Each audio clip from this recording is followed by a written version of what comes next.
My boyfriend's sister somehow knew exactly what I was doing while I was doing it, so I used her own knowledge to destroy her. Me and my boyfriend were about to have intimacy for the first time when we heard a knock at the door. I peered from across the hall and saw it was his sister. "Oh, sorry if I interrupted anything. It's just so cozy here with the lighting like this." She glanced at the dimmed lights and the vanilla candle I'd just lit. "Perfect for Monopoly.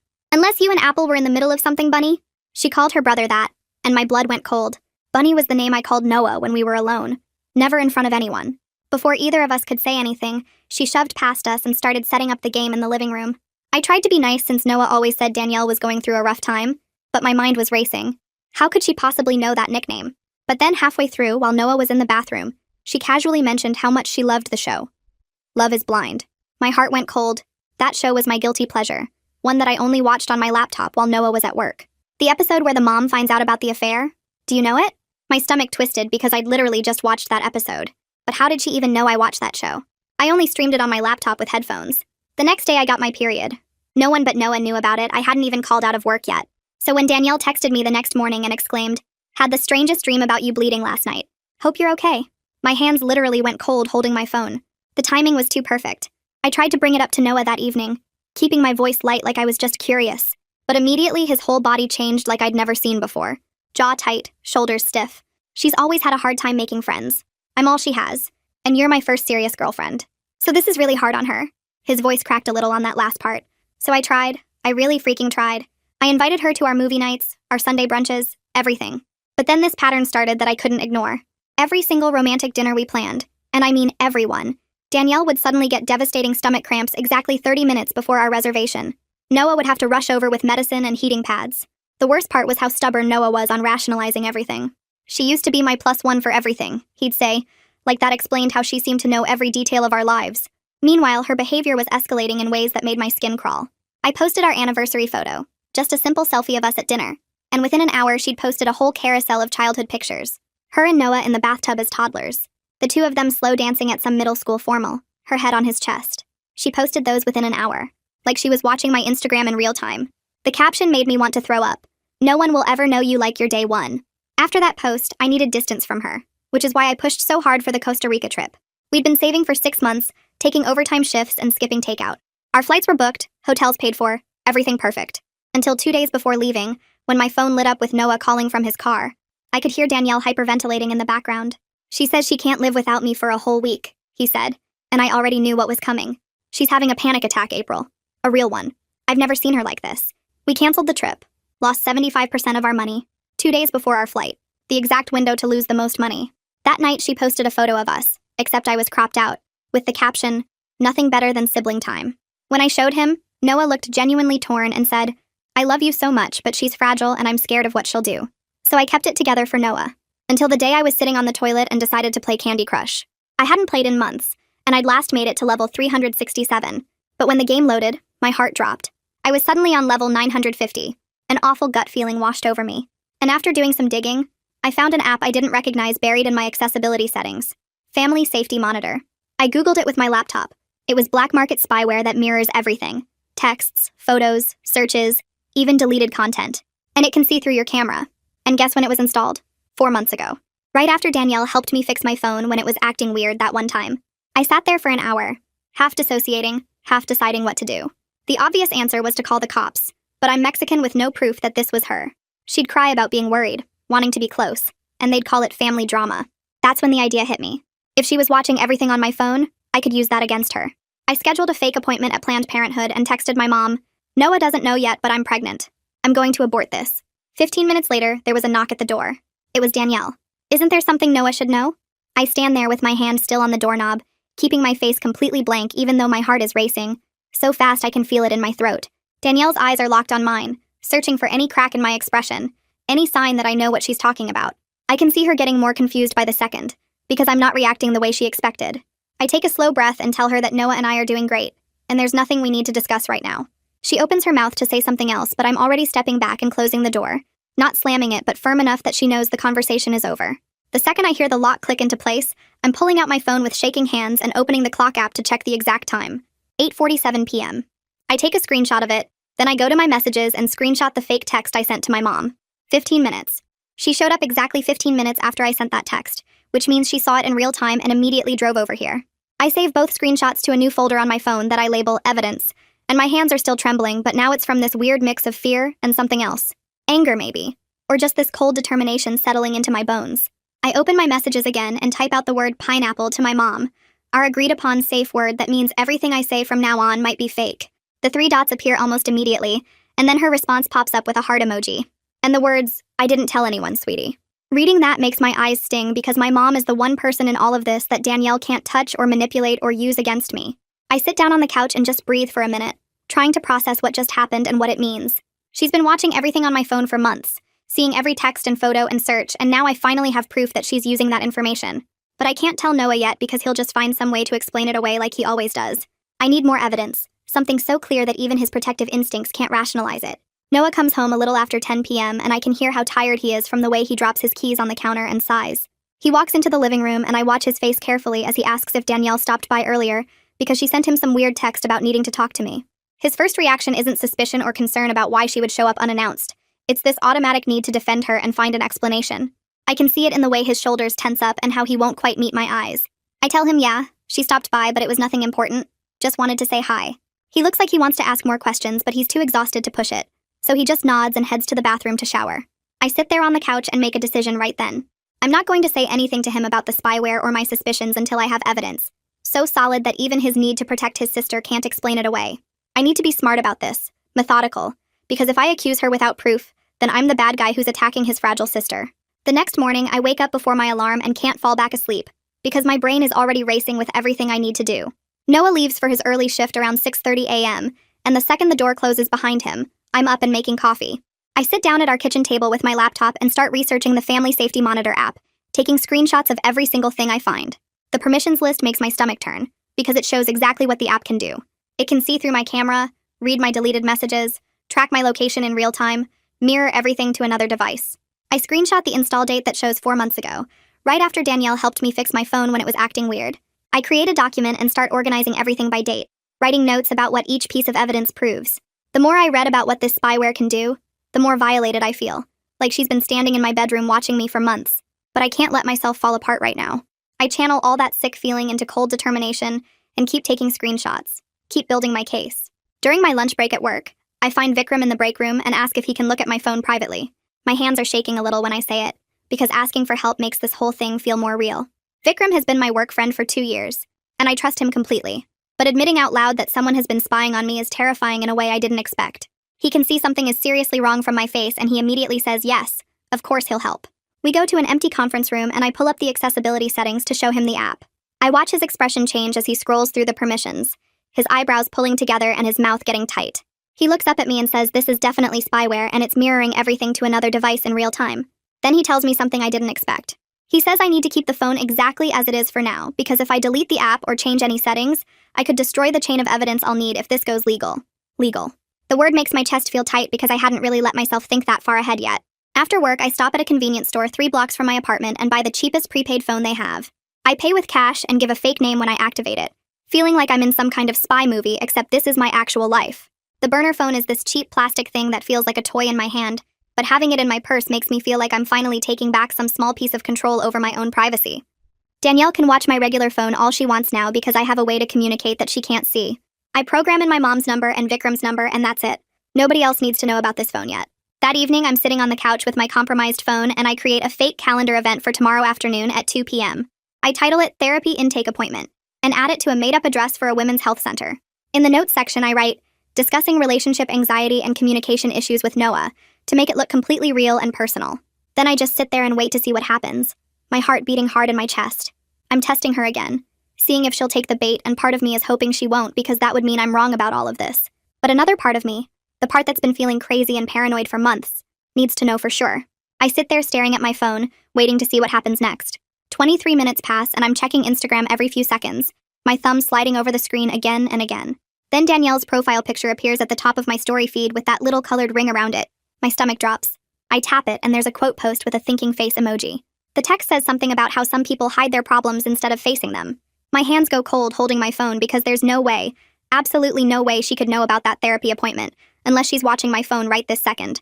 The appointment isn't real, but she doesn't know that, and she just proved everything I suspected. I screenshot her story immediately, making sure the timestamp shows in the corner. Then I open my photos and scroll through everything I need to save. The spyware permission screen gets screenshotted first, then the install date showing 4 months ago. I go back to Instagram and screenshot Danielle's story again with my calendar app open in the background, so you can see both timestamps side by side. My hands are shaking, but I keep going, saving every piece of proof I can find. I spend the next hour on my laptop creating a folder called Evidence and dragging everything into it.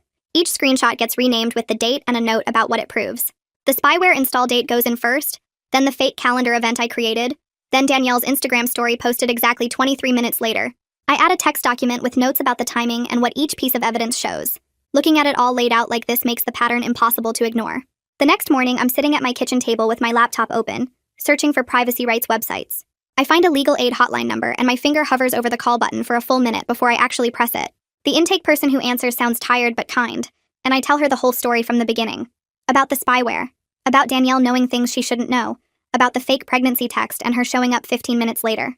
The woman listens without interrupting, and when I finish, she gives me a direct number for someone named Lena, who works as a privacy advocate. She says Lena deals with exactly this kind of digital harassment. Just hearing that there's a name for what's happening to me, that there are people who specialize in this, makes me feel less alone. I thank her and hang up. Then I stare at Lena's number for another few minutes before I save it in my contacts. 2 hours later, my phone rings with a number I don't recognize. I answer, and a calm voice says she's Lena, and she got my information from the legal aid hotline. We talk for 30 minutes about everything I've documented so far. She asks specific questions about the timing of each incident and what evidence I have for each one. When I tell her about my organized evidence folder, she sounds impressed. Then she tells me something that makes complete sense, but I hadn't thought of yet. She says I need to keep building evidence before I make any accusations, because people like Danielle often have explanations ready for everything. She says I need to make the pattern so clear that nobody can rationalize it away, not even Noah. Following Lena's advice, I open the Notes app on my compromised phone that same afternoon. I type out this whole fake confession about feeling guilty for lying to Noah about wanting kids someday. I make it sound really personal and raw, like something I'd write in a private journal that I never wanted anyone to see. I write about how I told him I wanted a family, but I'm not sure if that's true anymore. I write about feeling trapped and scared to tell him the truth. Then I save it and close the app, my heart beating fast. That evening, Noah is watching TV in the living room and his phone buzzes on the coffee table. He picks it up and his face changes as he reads something. He looks over at me with this confused expression and holds out his phone. It's a text from Danielle saying she's worried about me and thinks he should check on what I really want for the future. The exact phrasing from my fake note. Noah asks me if everything's okay, and if there's something I want to talk about. I force my face to stay neutral and tell him I don't know what Danielle is talking about. Everything's fine between us. While he's looking at me, I screenshot the text conversation over his shoulder, making sure to capture Danielle's message with the timestamp. Later that night, I add it to my evidence folder with a note about how she used almost the exact words from my private note. I try to bring it up with Noah the next morning while we're having coffee.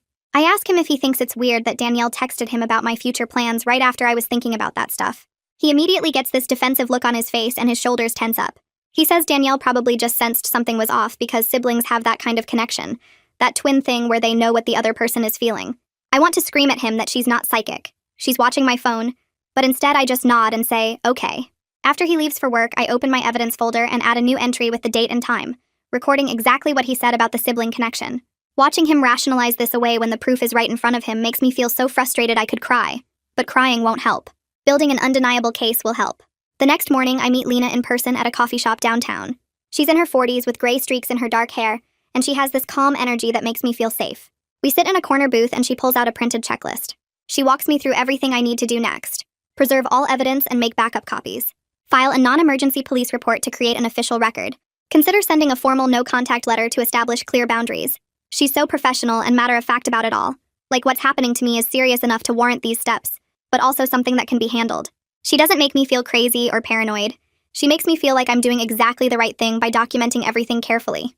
For my next test, I open Photoshop on my laptop and create a fake screenshot of a dinner reservation confirmation. I make it look completely real with a confirmation number and everything. The restaurant is this fancy place downtown, and the reservation is for this Friday at 7 p.m. I save the fake screenshot to my phone's photo library, and then add it to my calendar with a note that says anniversary celebration. I even set a reminder for an hour before. Then I wait to see what happens. Friday comes and I'm watching the clock all afternoon. At 6:28 p.m., exactly 32 minutes before our fake reservation time, Noah's phone buzzes. He looks at it and his face falls. He shows me a text from Danielle about having severe stomach cramps and needing him to bring heating pads and medicine right away. The timing is so perfect, so precise, that I actually laugh out loud. It's this bitter sound that comes out of my throat before I can stop it. Noah looks at me confused and asks what's funny. I tell him nothing. It's just the same thing that always happens. He asks what I mean and I say nothing. Never mind. He should go help his sister. While he's grabbing his keys, I screenshot Danielle's text message, my fake reservation confirmation with all the metadata showing when I created the file and my calendar entry. I save everything in my evidence folder with a note that says, pattern number 4, medical emergency time to dinner reservation. She's basically proving my case for me at this point, and she doesn't even know it. I grab my phone while Noah is still pulling on his jacket and rushing around looking for his keys. My fingers move fast, taking screenshot after screenshot. The text from Danielle with the timestamp showing 6:28 p.m. The fake reservation confirmation I made in Photoshop with all the file creation metadata visible. The calendar entry I added just this morning. I open my evidence folder and create a new note, typing quickly. Pattern number 4. Medical emergency timed exactly to dinner reservation. Fake reservation created this morning to test surveillance. I save everything and close my phone just as Noah kisses my forehead and tells me he'll be back in an hour. The door clicks shut behind him, and I sit there on the couch feeling this weird mix of satisfaction and sadness. She took the bait again. Perfectly timed. Exactly like I knew she would. The next morning, I wake up early and make myself coffee, sitting at the kitchen table and staring at my phone. I need to ask Aaron about the security footage, but my stomach is in knots about it. He's a nice guy, mid-50s with gray hair, and he's always been really respectful about tenant privacy. I'm scared he'll say no or think I'm being paranoid. But I force myself to walk downstairs to his office around 9 a.m. when I know he's usually doing paperwork. I knock on his door and he looks up from his computer with a friendly smile. I ask if I can talk to him about something kind of serious, and he gestures for me to sit down. My voice shakes a little as I explain that I'm documenting a harassment situation, and I need the hallway camera footage from last Tuesday night around 8:45 p.m. Aaron's face gets more serious and he asks if everything is okay, if I'm safe. I tell him I am, that I'm just building documentation in case I need to file a police report. He's quiet for a minute, thinking, and then he nods slowly. He says he can pull the footage, but he needs me to sign a form requesting it for legal purposes, and I agree immediately. That afternoon, around 3 p.m., I get an email from Aaron with 3 video files attached. My hands are literally shaking as I click the first one open. The footage is grainy black and white, but clear enough. It shows our apartment door and part of the hallway. I can see the timestamp in the corner, 8:35 p.m. Then at 8:39 p.m., Danielle appears in the frame. She's pacing back and forth in front of our door, checking her phone every few seconds. In the second video clip, she keeps pacing and checking her phone, looking agitated. The third clip shows her finally knocking on our door at 8:47 p.m., exactly 12 minutes after I sent that fake text to my mom. I save all 3 videos to my evidence folder and add detailed notes about the timing. This is concrete proof that she saw my text message in real time and rushed over immediately. I spend the next hour organizing everything in my laptop folder, making sure all the timestamps line up, making sure I have notes explaining what each piece of evidence shows. Then I take a deep breath and drive to the police station. My heart is pounding as I walk through the doors and approach the front desk. I ask if I can speak to someone about harassment and stalking, trying to keep my voice steady and calm. The officer at the desk asks me to wait, and a few minutes later, a woman in her 30s with dark hair pulled back comes out to meet me. She introduces herself as Officer Kenzie Jones and leads me to a small interview room. I sit down across from her and pull out my laptop, opening my evidence folder. Kenzie listens carefully as I walk her through everything. The spyware installation, the pattern of Danielle knowing things she shouldn't know, the tests I've run, the video footage. She takes notes the whole time and looks through each piece of documentation I show her. When I finish, she leans back in her chair and tells me that what I have definitely shows a clear pattern of surveillance and harassment. But then she explains that I need to establish formal boundaries first, before they can take stronger legal action. I feel my heart sink a little because I was hoping this would be enough for immediate help. Kenzie must see my face fall because she quickly adds that filing a report today creates an official record, which is really important. She explains that I should file a formal incident report right now, and then send Danielle a certified letter documenting my boundaries clearly. She says that if Danielle violates those boundaries after being formally told to stop, then we would have grounds for a restraining order. The legal process suddenly feels more real and more possible than it did before. I spend the next hour filling out forms and giving my statement to Kenzie. She's really professional and takes everything seriously, which makes me feel less crazy about all the documentation I've been doing. When I finally leave the station, I feel exhausted, but also weirdly empowered. That evening, I decide to run one more test before I confront Noah with everything. I open my streaming service app on the compromised phone and change my password. Then I search for a show called The Affair and add it to my watch list. I mark several episodes as watched, making it look like I've been binge-watching this show about cheating. I'm getting almost methodical about these tests now, each one building a stronger case that even Noah can't explain away with his excuses about sibling intuition. I set my phone down and start making dinner, checking the time. 8 minutes later, my phone buzzes with an Instagram notification.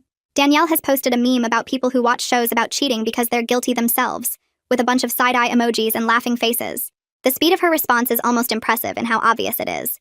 I screenshot her post with the timestamp showing and add it to my evidence folder, noting that it came exactly 8 minutes after I added the show to my watch list. The next day during my lunch break, I meet Vikram at a coffee shop near our office.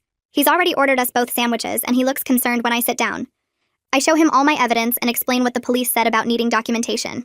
Vikram immediately offers to help me create a simple technical document that explains what the spyware does in plain language that anyone can understand. We spend his whole lunch break working on it together on his laptop. He includes screenshots of the spyware permissions, diagrams showing how the screen mirroring works, and a clear timeline of when it was installed compared to when Danielle helped fix my phone.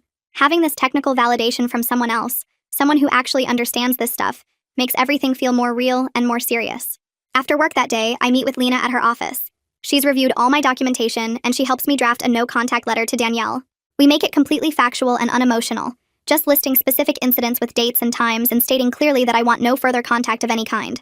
Reading it over when we're done, I feel this strange mix of emotions. I'm proud of myself for standing up and setting boundaries, but I'm also sad that it's come to this with my boyfriend's sister. I never wanted to be the girlfriend who caused problems in his family. That evening when Noah gets home from work, I ask him if he'll go to couples counseling with me. I keep my voice as calm and reasonable as possible, trying not to sound accusatory or upset. I tell him that I love him so much, but I'm really struggling with how close he is to Danielle, and I think having a neutral third party could help us communicate better about boundaries. Noah's whole body goes stiff, and he pulls back from me on the couch, shaking his head before I even finish talking. His jaw tightens, and he starts saying how Danielle is going through such a hard time right now, and he can't just abandon her when she needs him most. I take a deep breath, and my hands are shaking, but I look him straight in the eyes and tell him that I need him to choose counseling with me, or I need to take some space from our relationship. My voice cracks a little on the word space, but I don't look away, and I don't take it back. Noah stares at me for a long moment, and I can see him fighting with himself, wanting to argue or explain or defend Danielle like he always does. But something in my face must tell him I'm serious this time because he just nods slowly and says, "Okay, he'll think about it." I go to bed that night feeling sick to my stomach because thinking about it isn't the same as agreeing, but at least I said what I needed to say. The next morning, I wake up before Noah and grab my old compromised phone from where I've been keeping it in my nightstand. I open my email app and start typing a new message to myself with the subject line, "Police Evidence Danielle" in all caps. I don't write anything in the body of the email, just save it as a draft without sending it. My heart is pounding because I know she's probably watching right now, seeing this draft appear on her mirrored screen, and I wonder if she'll panic enough to show up again. I set the phone down on the kitchen counter and start making coffee, trying to act normal even though I feel like I'm setting a trap that might actually work this time. I get to work around 9 and settle into my usual morning routine of checking emails and updating spreadsheets. Around 11, my desk phone rings, and it's the security guard downstairs saying there's someone here asking for me urgently, claiming it's a family emergency. My stomach drops because I know exactly who it is before he even says her name. I take the elevator down to the lobby, and there's Danielle standing by the front desk with tears streaming down her face, mascara smudged under her eyes. She looks desperate and angry at the same time, her hands clenched into fists at her sides. The security guard, an older guy with gray hair whose name tag says Arkin, looks uncomfortable standing between us. I walk up slowly and keep my face as blank as possible, even though my heart is racing so hard I can feel it in my throat. Danielle starts to move toward me, but I hold up my hand and tell her very clearly that I don't want to talk to her privately. My voice comes out steadier than I expected, and I say that if she has something to say, she can say it right here in the lobby with witnesses. She starts crying harder and reaches for my arm, but I step back and Arkin moves slightly closer to her. She's saying something about how I'm trying to turn Noah against her and how she just wants to talk, but her voice is getting louder and people walking through the lobby are starting to stare. Arkin asks her politely to leave, and when she doesn't move, he tells her more firmly that she needs to exit the building now. I make sure to look at his name tag again and check the time on my phone, taking a mental note that it's 11:14 on a Tuesday morning. Danielle finally turns and walks toward the doors, but she looks back at me with this expression that's half hurt and half threatening, and I feel cold all over, but I don't let it show on my face. I go straight back upstairs and grab my purse and tell my supervisor I need to leave for a personal emergency. I drive to the police station with my hands gripping the steering wheel too tight and walk inside asking for Officer Kenzie. She comes out to meet me in the waiting area, and we go back to a small room with a table and 2 chairs. I tell her everything about Danielle showing up at my workplace, about the draft email I created this morning, about how she showed up just 2 hours after I saved it. Kenzie writes it all down and adds it to my incident report, and then she looks up at me and says, "The pattern is definitely strong enough now to move forward with formal documentation." Hearing a police officer actually validate what I've been experiencing makes something loosen in my chest, and I realize I've been holding my breath waiting for someone in authority to tell me I'm not crazy or overreacting. Kenzie explains that the next step is sending Danielle a formal no-contact letter, so there's official documentation of my boundaries, and if she violates those boundaries after being formally notified, then we have grounds for a restraining order. I drive home feeling shaky but also weirdly calm, like I'm finally doing something real instead of just collecting evidence in secret. That evening, I sit at our kitchen table with my laptop and pull up the no-contact letter that Lena helped me draft last week. I read through it one more time, checking that all the dates and times are correct, that the language is clear and factual without being emotional. I print it out on our printer and sign it at the bottom with my full legal name. Then I fold it carefully and put it in an envelope, writing Danielle's address on the front in neat block letters. I grab my keys and drive to the post office before it closes at 6, getting there with about 15 minutes to spare. The postal worker behind the counter is a middle-aged woman with glasses, and she explains how certified mail with return receipt works. She tells me that Danielle will have to sign for the letter when it's delivered, and I'll get a receipt back as proof that she received it. I pay the extra fees and watch her stamp the envelope and scan it into the system. When she hands me the tracking number receipt, I fold it up and put it in my wallet.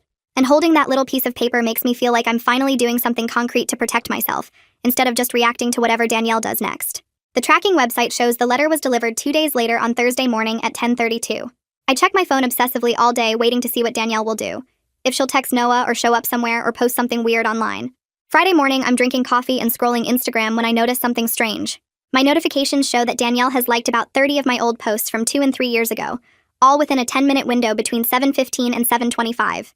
I click through to see which posts and they're completely random. Pictures from college and family vacations and random selfies. Nothing recent or relevant. It's such obvious retaliation that I actually laugh out loud, this bitter sound that surprises me.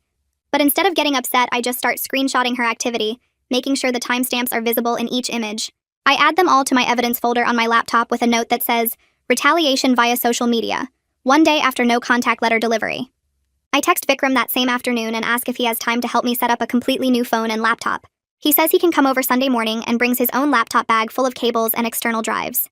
We sit at my kitchen table for 3 hours while he transfers only the files and contacts I actually need to the new devices, leaving the old compromised phone completely untouched. He explains that he's making a complete forensic clone of the old phone's data and storing it on an encrypted external drive, preserving everything exactly as it is in case I need it for legal stuff later. Watching him work is calming somehow.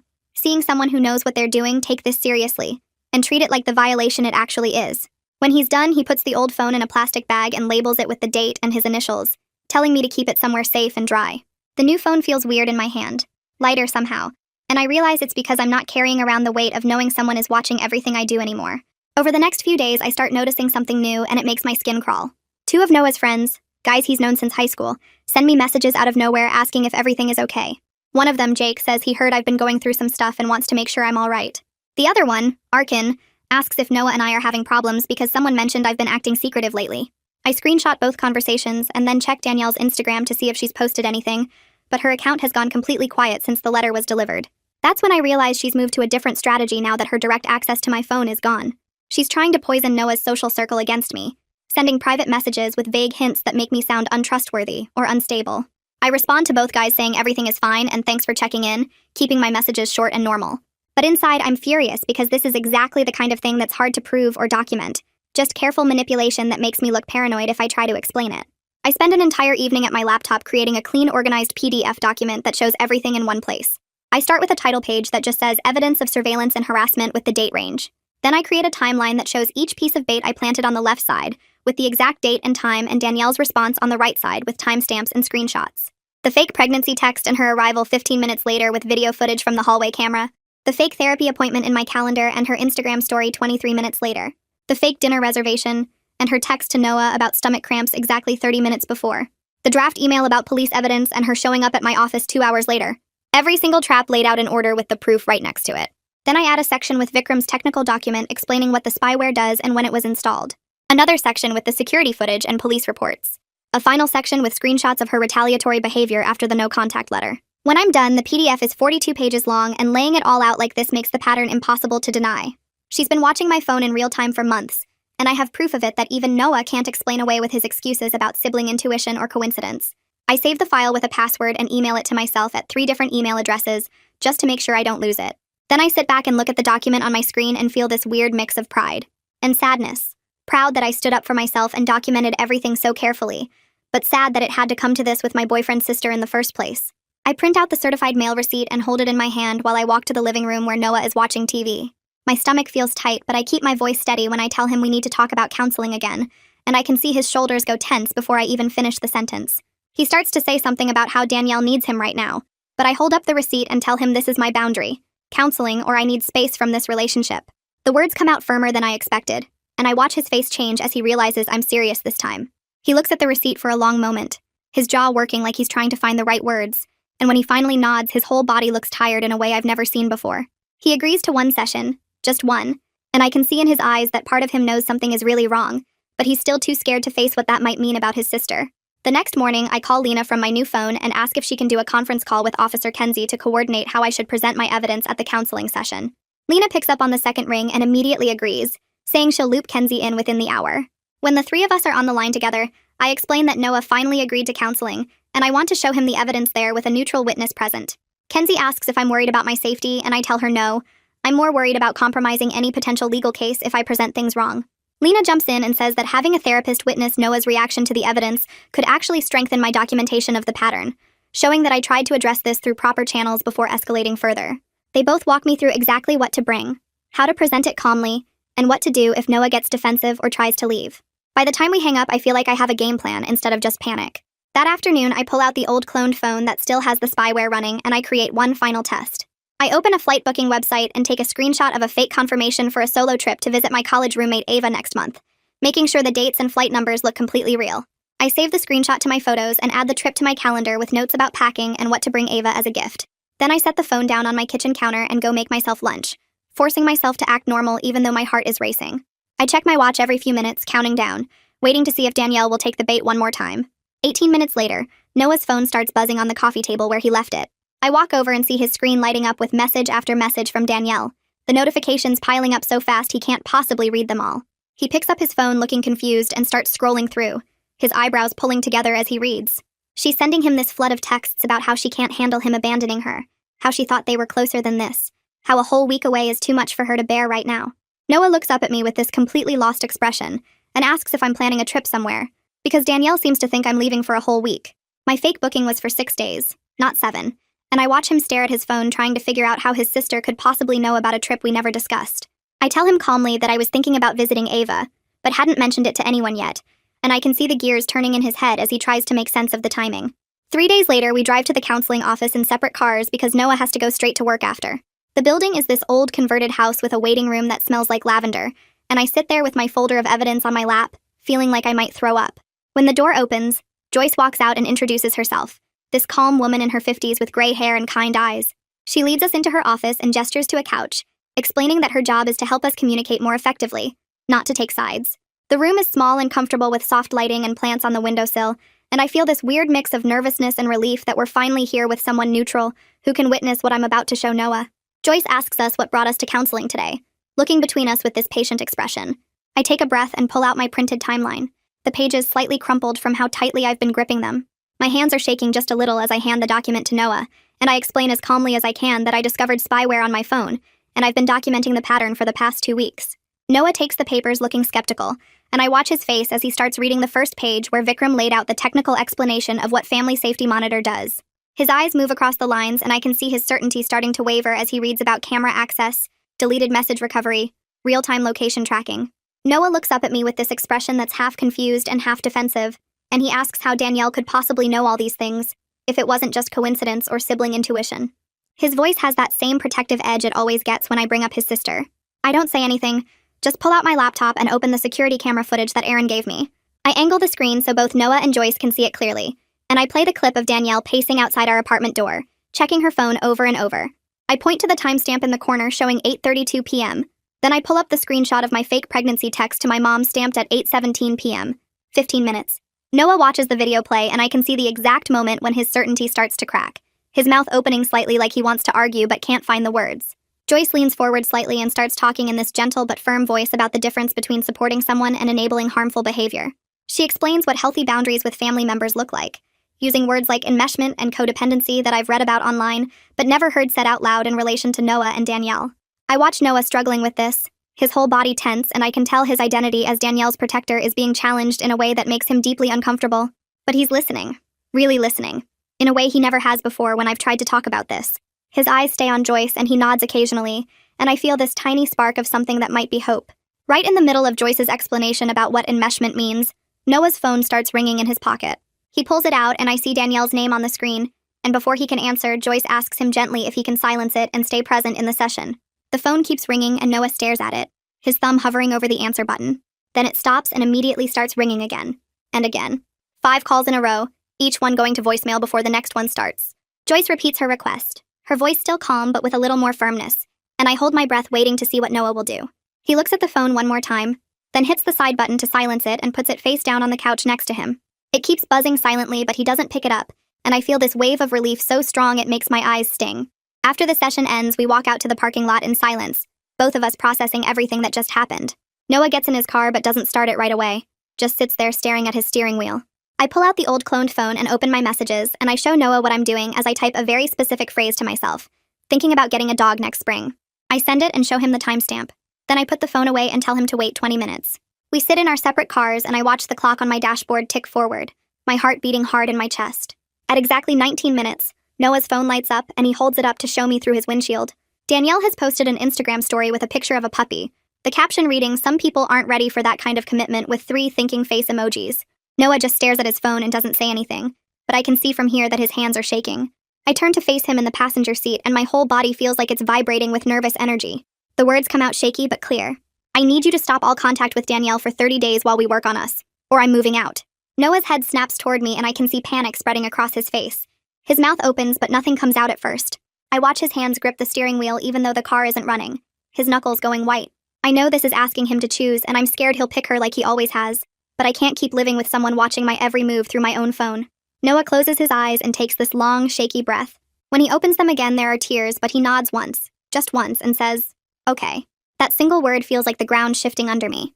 We sit there for another 10 minutes in complete silence, both of us staring straight ahead through the windshield at the empty parking lot. Finally, Noah starts the car and we drive home separately, and I spend the whole drive gripping my steering wheel and trying not to cry, because I don't know if this is the beginning of something better or the beginning of the end. The next morning, I wake up early and gather every piece of evidence I've collected over the past 2 weeks. I print out the PDF timeline Vikram helped me create, burn the security camera footage onto a thumb drive, and organize all my screenshots into a folder with dates and times clearly labeled. My hands are steady as I pack everything into a manila envelope, which surprises me because inside I feel like I'm about to jump out of my skin. I drive to the police station and ask the front desk officer if Kenzie is available. She comes out 15 minutes later and leads me to a small interview room that smells like old coffee and cleaning solution. I spread everything out on the table between us and walk her through the whole timeline, starting with the spyware discovery and ending with yesterday's Instagram test. Kenzie takes notes on a yellow legal pad and asks me specific questions about dates and times. When I show her the video footage of Danielle pacing outside our door exactly 12 minutes after my fake pregnancy text, Kenzie's eyebrows go up. She tells me this is one of the most well-documented harassment cases she's seen in her 8 years as an officer. Hearing that from someone in law enforcement makes something tight in my chest finally loosen a little. We spend 90 minutes going through everything, and Kenzie types up a formal incident report while I sit there watching her fingers move across the keyboard. She prints it out and has me sign it, then files it in the system with a case number. Before I leave, she tells me she'll be calling Danielle this afternoon to document the harassment report and explain the potential consequences. I'm back home making lunch when my phone rings with Kenzie's number. She tells me she just got off the phone with Danielle and it went exactly as expected. Danielle spent the first 5 minutes crying and insisting this was all a big misunderstanding, that she was just worried about me and trying to be a good sister. Then she switched to anger, saying I was trying to destroy her relationship with Noah. Kenzie stayed calm and professional throughout, explaining that regardless of intention, the surveillance was illegal, and any further unwanted contact could result in criminal charges. She told Danielle that a formal harassment report had been filed and that she needed to cease all contact immediately. After Kenzie hangs up, I sit on my couch for a while just staring at my phone, waiting for the explosion I know is coming. It happens around 6 that evening. Noah comes home from work and his phone immediately starts buzzing with a text from Danielle. He shows it to me and my stomach drops even though I was expecting something like this. The message says she can't live without him, and she's going to hurt herself because he's abandoned her and chosen me over his own blood. I watch Noah's face go pale as he reads it. My first instinct is to grab my keys and tell him we need to go check on her, because that's what we've always done. But Noah is already opening a new message and I see his hands shaking as he types. He forwards Danielle's text to Kenzie's number with a brief explanation. Then he pulls up the crisis hotline number we found during our counseling session and sends that to Danielle in response. His whole body is trembling and there are tears running down his face, but he doesn't get in his car. He doesn't rush over to rescue her. He sits down on our couch next to me and puts his phone face down on the coffee table. I want to say something, but I don't know what, so instead I just sit close to him while he cries. Kenzie calls back 40 minutes later to say she's arranged for a welfare check through the proper channels. We wait together on the couch, not talking, just existing in this horrible space where we don't know if Danielle is actually in danger or if this is another manipulation. An hour after that, we get a call from Kenzie confirming that officers went to Danielle's apartment and she's upset but physically safe. Noah's whole body sags with relief and guilt at the same time. I can see it written all over his face. This war between knowing he did the right thing and feeling like he abandoned his sister in a crisis. He keeps picking up his phone and putting it back down, his leg bouncing with nervous energy. But he doesn't call her and he doesn't drive over there. The pattern we've been trapped in for months, where Danielle creates a crisis and Noah drops everything to fix it, that pattern just broke. It doesn't feel good or triumphant like I thought it might. It just feels heavy and sad and necessary. The next morning, Noah and I sit at our kitchen table with our laptops and phones spread out between us. We spend 3 hours creating a complete security plan. New passwords for everything. Nothing recycled or similar to old ones. 2-factor authentication on every account that offers it. We set up new email addresses that Danielle has never seen and start migrating our important accounts. Noah suggests we create a shared password manager so we both have access to everything. No secrets. We write down an agreement that any communication from Danielle, no matter how it comes in, gets shared with both of us immediately. No more private conversations or texts that only one of us sees. We both sign it and date it, which feels weirdly formal but also important. For the first time since I discovered the spyware, I feel like Noah and I are actually on the same team, instead of him being pulled between his sister and his girlfriend. I spend the rest of that afternoon systematically changing every password I have. Banking, email, social media, streaming services, shopping accounts, everything. I create new email addresses using combinations of words Danielle would never guess. My main email becomes a completely random string of letters and numbers. I set up 2-factor authentication using my phone number and backup codes that I write down and hide in my desk drawer. Every account that offers biometric locks gets them turned on. My phone now requires my fingerprint and a 6-digit code. My laptop needs my fingerprint to even wake up. I'm building walls around my digital life that Danielle can't breach anymore, and with each password I change, I feel a little bit more like I'm taking back control. It takes me 4 hours to get through everything, and by the end my eyes hurt from staring at screens, but I feel safer than I have in months. That evening, Noah and I sit together and write a text message to Danielle. We go through 7 drafts before we get the wording right. It needs to be clear and firm without being cruel. It needs to establish the boundary without leaving room for negotiation. The final version says he won't be responding to any contact for the next 30 days and provides only the crisis hotline number for emergencies. We define emergency as immediate physical danger. Nothing else. Noah's hand is shaking, so hard when he goes to hit send that I have to look away. I hear the swoosh sound of the message going through, and then Noah puts his phone down on the counter like it burned him. He stands there with his arms wrapped around himself, and I can see he's trying not to cry. I know how much this costs him, how deeply it goes against every instinct he has to protect his sister.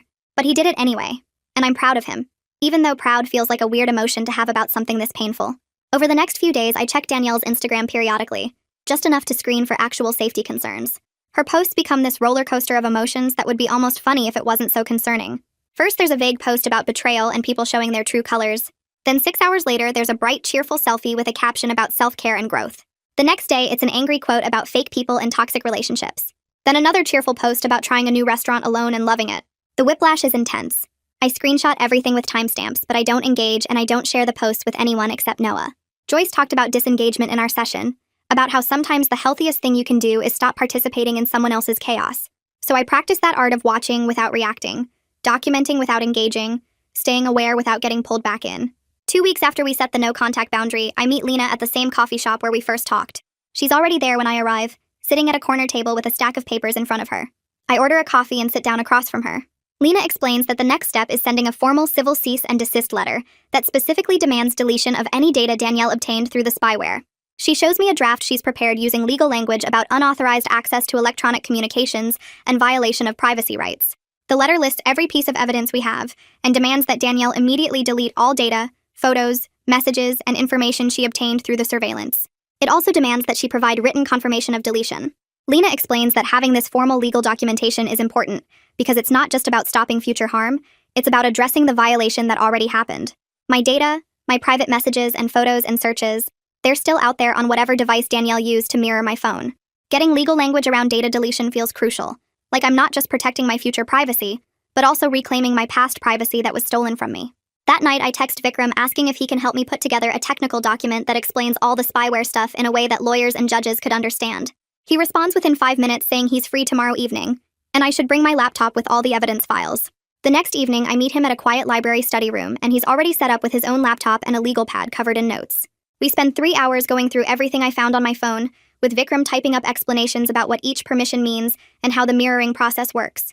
He creates screenshots with arrows pointing to specific settings and writes descriptions like, "This permission allows real-time camera access without user notification," in language that sounds official, but isn't too technical. By the time we finish, we have a 12-page appendix that lists every single thing the spyware could do, when it was installed, and all the steps I've taken since to secure my devices. Vikram saves it as a PDF and emails it to both me and himself as backup. Then he looks at me and says he's really proud of how I've handled this whole situation. I thank him about 5 times because without his help, I would have been completely lost trying to explain the technical side of things, and I promise to buy him dinner somewhere really nice once this is all over. 3 weeks after our first counseling session, Noah and I go back to see Joyce. This time the room feels less tense. Maybe because we both know what to expect, or maybe because we've been doing better at home. Joyce starts by asking how the past few weeks have been, and I tell her about the no-contact boundary with Danielle, and how Noah has actually stuck to it. Joyce nods and says that today she wants to focus on something called surveillance trauma, which is apparently a real thing that happens when someone's privacy gets violated like mine did. She asks me to describe how I felt when I first discovered the spyware, and I try to put it into words, talking about feeling exposed and violated and like I couldn't trust my own space anymore. Noah sits there listening, and I can see his jaw getting tight. But this time it's not defensive anger. It's more like he's finally understanding how serious this was. Joyce turns to him and asks how he's been processing everything, and he admits that he's been having a hard time with the guilt, knowing his sister did this and that he didn't see it happening.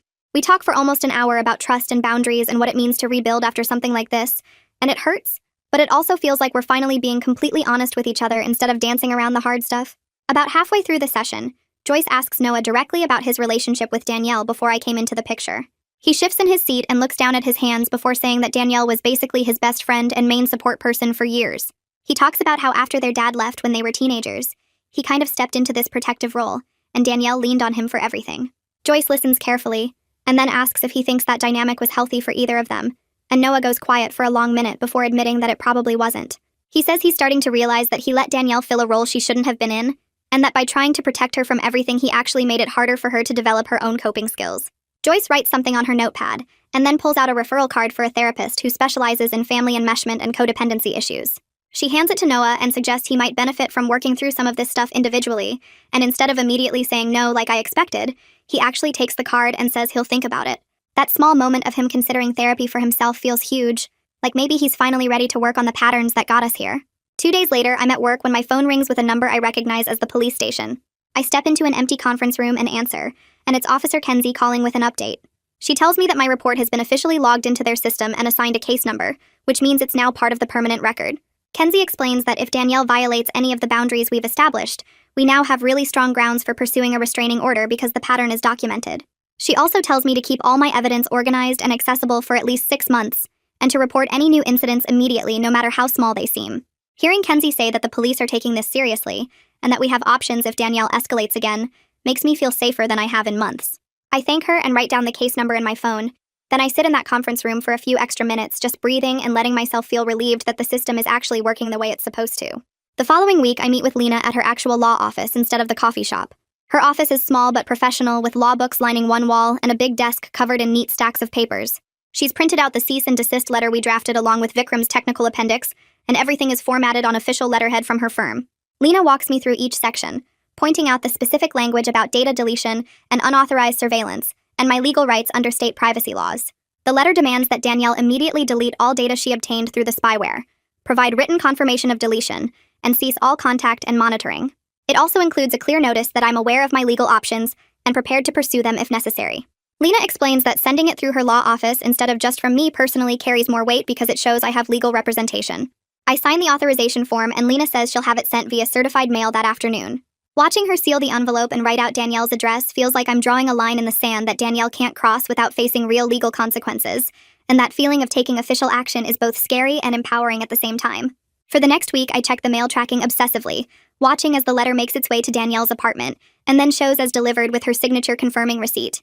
After that, I brace myself for some kind of dramatic response, maybe more Instagram posts or texts to Noah or even her showing up somewhere.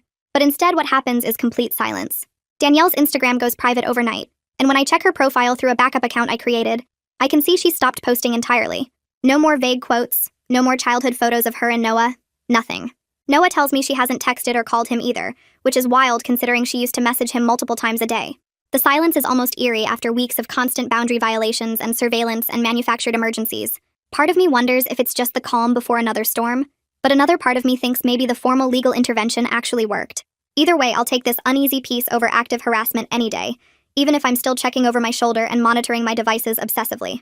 A few days after the letter was delivered, I take my old compromised phone to Vikram during our lunch break. He's set up a small workspace in an unused office, and he's brought an official evidence bag and label from some forensics kit he apparently owns. Vikram carefully places the phone in the bag, seals it, and writes the date and a description on the label in permanent marker. He explains that he's going to store it in a fireproof safe at his apartment where it'll be protected but accessible if I ever need it for legal proceedings. Watching him lock the bag in a small portable safe and then put that safe in his backpack feels weirdly symbolic. like I'm putting this whole nightmare into a box where it can't hurt me anymore. The phone that Danielle used to watch my every move is now sealed away as evidence of what she did. And knowing it's preserved but out of my daily life gives me this sense of closure, even though I know the situation isn't fully resolved yet. Over the next couple weeks, Noah starts going to individual therapy sessions with the counselor Joyce recommended. Every Thursday evening, he leaves for his appointment and comes back an hour later, looking tired but also somehow lighter. He doesn't tell me details about what he discusses, and I don't ask because Joyce helped us understand that we both need some privacy even from each other. But Noah does share his appointment times with me and sends me a quick text when each session ends, which feels like his way of being accountable without oversharing. I appreciate that he's respecting both his own privacy and mine, and it feels like we're slowly learning how to have healthy boundaries with each other, instead of either being completely enmeshed or completely separate. Some evenings after his therapy, he's quiet and needs space, and other evenings he wants to talk about random stuff like what movie we should watch or what we should cook for dinner. I'm learning to follow his lead and give him room to process whatever he's working through without taking it personally. 5 weeks after I first discovered the spyware on my phone, I spend an evening alone in our apartment while Noah is at his therapy session. I sit on the couch with a cup of tea and really think hard about whether I want to stay in this relationship or leave. Part of me is still angry about how long it took him to see what Danielle was doing and how much he rationalized her behavior. Part of me is scared that even with all these boundaries and therapy sessions, he might fall back into old patterns. But another part of me sees how hard he's been working to change, how he's actually going to therapy every week and respecting the no-contact rule even when Danielle sent that scary text about hurting herself. I think about the life we've built together and the plans we made before Danielle's surveillance took over everything. After sitting there for almost 2 hours, I decide to give us 60 more days with these non-negotiable boundaries we've established. I'm choosing to trust myself to walk away if things don't continue improving, rather than making a decision based on fear or anger about what already happened. It's not a forever commitment, and it's not me saying everything is fine, but it's me giving both of us a real chance to see if we can build something healthy together. The next morning, Officer Kenzie calls me with another update. She tells me there have been no new incidents reported and no violations of the boundaries we established, which means Danielle is actually respecting the no-contact order. Kenzie says the fact that Danielle went completely silent after receiving the cease and desist letter is actually a good sign because it shows she understood the legal implications and chose to back off. She advises me to keep my documentation organized and accessible for 6 months just in case, but she seems cautiously optimistic that the formal intervention worked. Kenzie also reminds me to report anything immediately if Danielle does try to make contact again, no matter how small or innocent it seems. I thank her and hang up feeling this weird mix of relief and lingering anxiety, because part of me still can't quite believe that Danielle is really going to leave us alone after months of obsessive surveillance and interference. But the evidence suggests she is, and I'm trying to let myself feel hopeful about that, instead of waiting for the other shoe to drop. That weekend, Noah and I sit at the kitchen table with his laptop open to a state park's website, scrolling through options that are within 2 hours driving distance. I point to one with hiking trails and a lake. Nothing fancy, but somewhere we can spend the day together without worrying about who might show up or what might get posted online. He nods and clicks through the photos, then looks at me and asks if I want to do this, really do this, and I tell him yes. We agree right then on 2 rules, no exceptions. First, we check in with each other if either of us feels weird or uncomfortable about anything. Second, we post absolutely nothing on social media, not even after we get back. I watch him type the park name into his phone calendar and add both rules in the notes section, and something about seeing him write it all down makes this feel real and possible. The night before the trip, I pack a small backpack with water bottles and snacks, and I catch myself smiling while I'm doing it. It's such a simple thing, planning a day trip to a state park, but after months of canceled dinners and ruined vacations and constant surveillance, simple feels like everything. I zip up the backpack and set it by the door, and for the first time in forever, I'm genuinely excited about something Noah and I are going to do together.